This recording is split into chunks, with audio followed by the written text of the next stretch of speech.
بسم الله الرحمن الرحيم الحمد لله والصلاة والسلام على رسوله وعلى آله وصحبه وسلم تسليما كثيرا مزيدا إلى يوم الدين أما بعد. We talked yesterday on the introduction of one of the great victories of Islam, the Battle of Jālūt, the Spring of Goliath. Many ask me what it is in English. It's called the Spring of Goliath. We speak about it in this month because it occurred in this month. It was one of the greatest victories for this ummah during dark times for the ummah. And we Muslims need to know such essential parts of their history. We spoke about how the ummah was divided and each leader was trying to protect his throne. Each was concerned about himself, and a man stood up to the task, a man named Sayf-ud-Din Qutuz.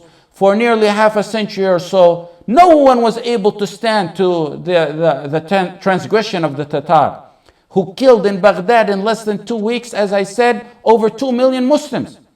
Sayf-ud-Din Qutuz turned out to unite the Muslims. He started with his neighboring leader, the Emir of Sham, the son of Salah ad-Din al-Ayyubi. But he refused. Instead of uniting with his Muslim brother, he turned against his brother and he offered the Tatar help if they let him stay in power. The days went on and the Tatar turned on this man and took his land while he fled. Some Muslims or so-called Muslims think power and honor comes through the enemies. They seek honor from other than Allah, which always ends up in humiliation and dishonor, sooner or later. They use one, abuse them, and dump them. No one could have been more surrenderous and helpful to the enemies of Allah than the prime examples we have today, like Al-Qaddafi and Mubarak and their likes and their brothers. Look where they're at today. Allah blessed Qutuz in that Salah ad-Din's son was ousted from Syria, from Damascus to Palestine, to Palestine by the Tatar, by the same enemies he offered himself to. Then he joined by force Qutuz, but he proved, like I said, that he was a failure, and his troops remained with Qutuz and he left. Now, Sayf-ud-Din Qutuz doesn't have to worry about Nasr Yusuf al-Ayyubi. One of the problems, actually a major obstacle, is gone. When Allah sees solid, determined, sincere, dedicated men, He prepares for them the means of victory. Look what happened with his opponent. Qutuz needed wealth now. So he went to collect for the army, and he had ulama to his side, and he chose a righteous alim, a beacon of truth, Al-Izz ibn Abd as-Salam. Al-Izz ibn Abd as-Salam supported him with his famous fatwa and advice. Al-Izz issued stunning fatwa that inspired the ummah. Why do you think people listen to Al-Izz ibn Abd as-Salam? The people listened to Al-Izz because he had a history of speaking against rulers, supposed Muslim rulers who aligned themselves with the Crusaders. He used to speak about them. If Al-Izz ibn Abd as-Salam was living today, the surrenderous Murji'ah rejects, the worshippers and slaves of the rulers, would call him a takfiri and a khariji. When Qutuz went to Al-Izz ibn Abd as-Salam, out of all the ulama, because sincere leaders, no sincere ulama, he went to him, he said, what do you think we should do? Should we go on and attempt to defend ourselves against the Tatar, or should we wait or surrender, or what? 50 years, nearly half a century or so, no one dared to stand up to him. Al-Izz, in a firm, solid heart, said, fight them and I guarantee victory. Fight them and I guarantee victory. That's all he said. Assuring them, be strong with Allah. Qutuz told them, but we got no money. And there was a lot of ulama in that gathering. But Al-Izz took center stage. This is time for the men to speak up. That's time for the men. Al-Izz said, okay, the ruling on this, when enemies try to invade Muslim lands, you must use all the wealth in the house of the Muslims. Bayt Mal al-Muslimin, all that goes to the army to gather and make an army. They're literally making an army out of scratch. When there's no longer money in the Bayt Mal al-Muslimin, the house of the wealth of the Muslim, the leader can take from the ummah, can impose taxes, necessary taxes. He can impose taxes on them, and that was the issue. Then the leaders were there. There was some leaders there. Some of them were wealthy. So look what Al-Izz said. Before you impose those taxes I'm telling you about, the leaders got to start by bringing in all their excess wealth. Anything not essential and necessary for them, bring it on. And the leaders complied. one after another, would go and bring all his wealth and his wife's gold and jewelry and set it down, and then give an oath, Wallahi, I left nothing. In the second, in the third, until they brought everything. When that wasn't enough, they imposed 1 dinar on every man in Egypt, of everyone in Egypt, 1 dinar, who's able to pay. Al-Malik al-Muzaffar sent a small amount of soldiers then to check out the movement of the enemies. And they seen a small group that's doing the same. So the clashes began. And then finally on the 25th day of Ramadan, 658 after the Hijrah, 755 years ago exactly, the two armies clashed full force. The Muslim army was approximately 20,000 and their opponents was nearly 200,000. Some dispute the numbers, but it's right about there. Allah occupied Hulaku, the leader at that time, with a relative he was fighting near China. So he sent his best general, he's called Katibgha, who was among the Romans. And some say the only reason the Muslims were such victorious was because the Tatar were drained at that time in era, and the general he sent wasn't really as strong as Hulaku. Those are the ones who can't accept or fathom the heavenly victories. When the Muslims want victory through the right ways, Allah will give it to them. Now, they say the leader wasn't that, the general wasn't all that, and the Tatar were really weak. And when I went and read about this general he sent, he was one of the finest and best generals and warriors of that time. He was a man from, some say he was 60, some say he was 70. He was among those who learned warrior tactics, not from Hulaku, the son, from the founder, Genghis Khan himself, who was a master warrior. He died. Genghis Khan had died 34 years before this event. So for 30 years, this general, Katibgha, was doing nothing but fighting. He was a master and pioneer and an artistic fighter in general. Nothing could stand in his way, or they thought. But when the victory comes from Allah, in tansurullah, yansurkum. In Ramadan, in the final 10 days, on the 25th day of Ramadan, and that's why we chose this topic in Ramadan. The dust of the battle began to rise. The clink of the swords began to echo. The voices grew louder and louder with Allahu Akbar, the ammunition for the believers. It grew louder and louder from soldiers fighting in the field and onlooker farmers who were in the valleys nearby. The Muslims mixed with the Tatar and the bodies began to fall. Ours in heaven, inshallah, and theirs to hell. At the beginning, it was a stunning victory for the Muslim, but the Muslims wavered a little bit. So listen to righteous leaders what they do. Qutuz, seen him. So he goes in front of everyone. He takes his helmet off and throws it down and says, Wa Islamah, wa Islamah, wa Islamah. Islam is at stake. And he pushed forth himself.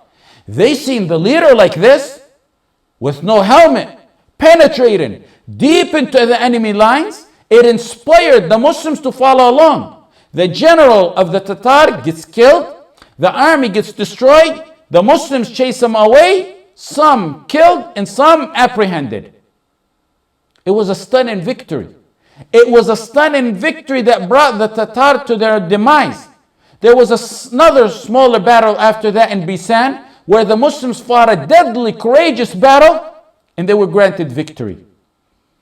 This is one of the biggest battles or victories for the history of the Muslims. Why? Because if they didn't stop the Mughal, if they didn't stop their spread at this time, they were coming to take Egypt.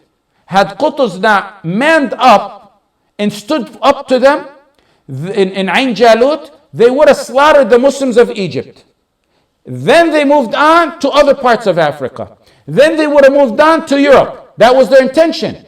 For nearly half a century, Muslims didn't win a single battle against these people. Barely anyone ever stood up to him.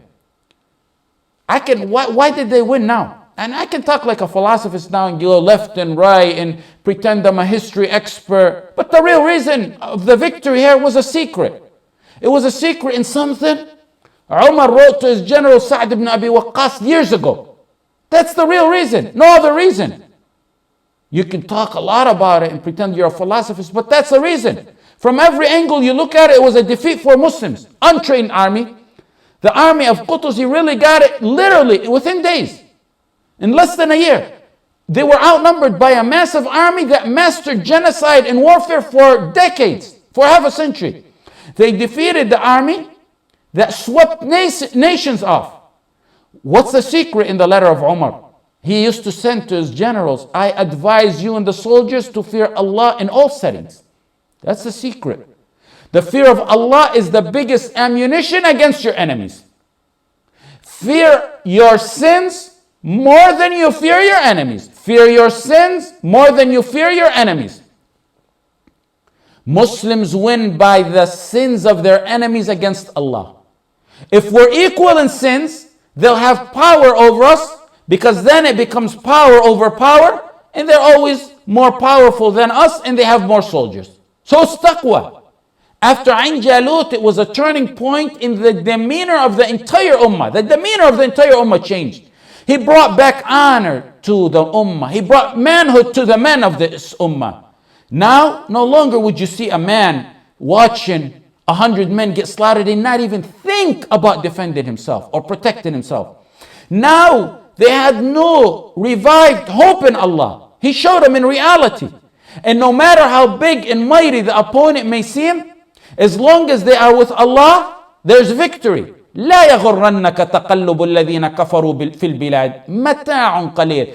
Let not the free disposal, the affluence of the disbelievers throughout the land deceive you. متاع قليل. متاع قليل, brothers. Brief enjoyment. Then their ultimate abode is to hellfire. And what a worse place that is. Muslims began to realize that with Allah on their side, they can get victory.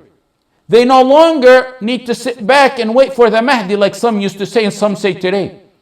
When Allah wants victory and good for someone, there is no one who can deprive it. وَإِنْ يَمْسَسْكَ اللَّهُ بِضُرٍّ in Surah Al-An'am, وَإِنْ يَمْسَسْكَ اللَّهُ بِضُرٍّ فَلَا كَاشِفَ لَهُ إِلَّا هُ وَإِنْ يَمْسَسْكَ بِخَيْرٍ فَهُوَ عَلَى كُلِّ شَيْءٍ قَدِيرٌ. And likewise in Yunus, Surah Yunus, وَإِنْ يَمْسَسْكَ اللَّهُ بِضُرٍّ فَلَا كَاشِفَ لَهُ إِلَّا هُ وَإِنْ يُرِدْكَ بِخَيْرٍ فَلَا رَادَّ لِفَضْلِهِ يُصِيبُ بِهِ مَنْ يَشَاءُ مِنْ عِبَادِهِ وَهُوَ الْغَفُورُ الرَّحِيمُ. After a half a century of Muslims being treated worse than animals and massacred and annihilated and raped, each dog wanting a piece of the flesh of this ummah, each dog running to get a piece of the flesh of this ummah, the snakes were freely roaming around the Muslim territories.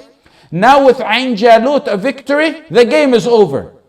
The great victory brought back prestige and honor and status to the ummah, and even justice to the non-Muslims. The victory was so smooth, the victory was so swift and unexpected that the great army of Hulaku didn't even think about doing revenge after this. Unlike what happened to them in the past, their revenge would be superb. All history documents after this is a little scrimmage when they sent out a few soldiers, a small army, just to prove that they exist. But nothing major, nothing significant. The honor of the ummah was retrieved. You see those today in the lands of Amr ibn al-As, the lands of La ilaha illallah, who called for other than the rule of Allah. And those who said, let's vote on it, or agreed to it, or we're silent about it. We say, come on guys, the rule of Allah, the rule of La ilaha illallah, this is a principle of Islam, the Sharia of Allah. They say, no, step by step, and we don't want to upset the West or other non-Islamic fractions. We don't want to upset them. On the account of Allah. They want to please others on the account of Allah. What's the result? The result is humiliation and defeat. The same people you didn't want to please when you were in power, because you didn't want to implement the rule of Allah, are now 30 million against you. This is what Islam told us. They did not please Allah when they were in power, so neither Allah was pleased with them, nor were the people.